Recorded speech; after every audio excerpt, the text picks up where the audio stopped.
What's going on, everybody? This is Sergey from MMA Soap Opera, and today we're gonna be talking about the very last fight card of 2024, which is of course Colby Covington versus Joaquin Buckley. Man, when this card was announced, everyone was shocked because no one was expecting Colby Covington to show up this year. Of course, the fight that we were all expecting was actually Joaquin Buckley versus Ian Garry, but there was a little bit of a shuffle that happened in the background. Ian Garry, of course, fought Shavkat last weekend. Interesting fight to say the least. If you're curious about my thoughts, by the way, you can click in here. According to Colby Covington, he actually asked for the Shavkat fight once Belal dropped off. If that is actually true, I don't think that we got any sort of confirmation from the UFC side, but if that's actually true, then massive respect for him. But everyone kind of understands why he would want to do that fight. He probably considered it to be a #1 contender match. So yeah, I kind of respect him for raising his hand to fight Shavkat, but I actually do think that signing up to fight Buckley is even more impressive because it means that basically he understands probably in what kind of a position he is in. He understands that he can't just be in the #1 contender matchups and the fights for the belt. And he better understand that after his last performance against Leon Edwards, he needs to show us that he still got it. And fighting someone like Joaquin Buckley is the perfect opportunity for him, man. I actually think that this is a really competitive match. I think that both of these fighters have incredible gas tank. Of course, Colby Covington is known for insane gas tank, but I actually can't think of a single fighter where Joaquin Buckley seemed to be gassed. So on that field, it seems like those two guys are fairly even. In my opinion, what is going to be the decisive factor in this fight is probably going to be the striking. I don't think that neither of these guys is necessarily bad at striking at all. Obviously, Joaquin Buckley has that insane spinning backache highlight knockout. They are so even on total strikes at the moment. And Colby Covington, he actually can throw hands as well. Obviously, he is mostly a volume type of fighter, but he's been landing some clean shots on Kamaru Usman and George Masvidal. So yeah, Colby Covington's last fight was of course against Leon Edwards. It wasn't anything impressive at all, but if what he was saying was true, in his pre-fight interview today, he was talking about having some sort of altitude sickness. So apparently he had some sort of inflammation. And I actually don't remember there being any proofs, but he's claiming that in the very first round, in the very first minute or something, he threw a kick and apparently broke several bones in his leg. Once again, I don't actually know if that's true. I don't remember any x-rays to be released.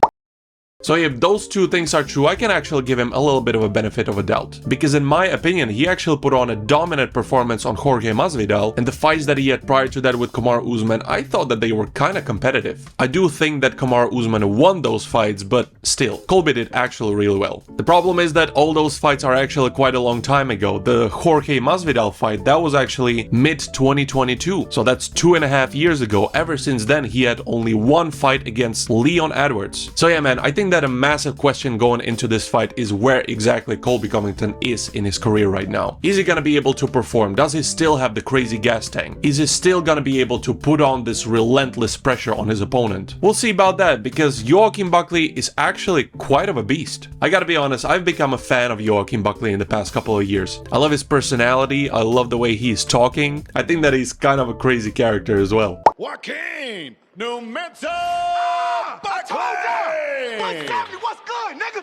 Oh, my son. I don't remember who exactly he was fighting back then, but that was like this hilarious clip of him standing in front of a swimming pool at some hotel and just being without a t-shirt and putting on like a crazy shadow boxing performance, and all of that in sync to the music as well. Yeah, man, hilarious guy. But yeah, last fight that he had was against Wonderboy, of course, and that was a crazy fight. He was actually getting in trouble quite a lot. I think that it was pretty obvious in that fight who is the better striker, but still, just the fact that he was gritty enough to continue pushing and eventually get the TKO finish in the 3rd round.